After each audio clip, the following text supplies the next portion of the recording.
travers de cette vidéo, nous allons voir comment il est possible de faire des recherches sur un site SharePoint. Pour faire des recherches sur SharePoint, il faut utiliser le composant que vous voyez ici, qui est recherché dans ce site. Et au travers de ce composant, on peut faire des recherches sur toute la collection de ce site, sur des personnes, c'est-à-dire des utilisateurs, sur les conversations qu'ont pu avoir ces utilisateurs dans SharePoint, et également sur ce site, c'est-à-dire le site en cours, et là dans l'exemple c'est le site travail collaboratif. Donc nous allons voir comment il est possible de faire des recherches, notamment sur ces fichiers que vous voyez ici. Alors commençons par faire une petite recherche. Nous allons voir comment il est possible de rechercher le fichier module 2. Donc on tape tout simplement module 2 dans la barre de recherche.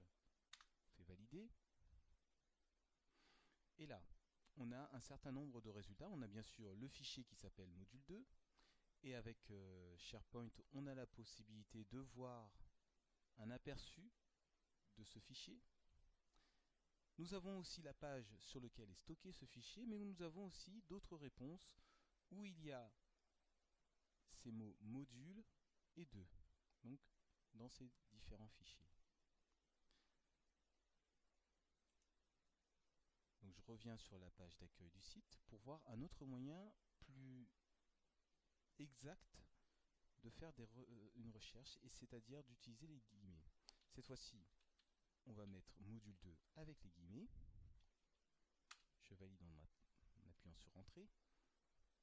Et là, vous voyez, cette fois-ci, j'ai bien le fichier module 2, mais j'ai également la page sur laquelle est stocké module 2. Donc, c'est un moyen plus exact, plus pertinent de faire des recherches en utilisant les guillemets.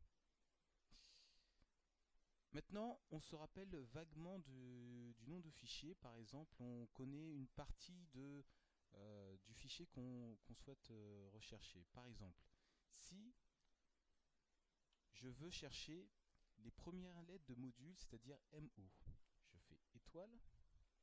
Voyons les résultats que me renvoie SharePoint.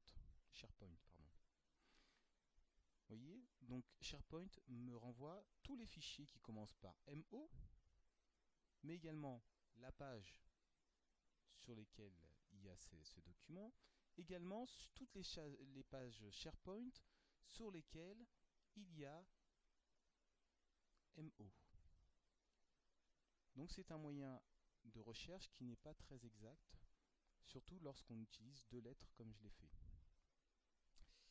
Il y a un autre moyen de faire des recherches sur SharePoint, c'est d'utiliser le moins pour exclure une partie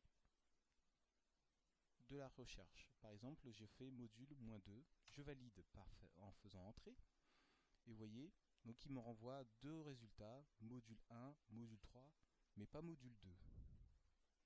Donc voilà quelques moyens de faire des recherches.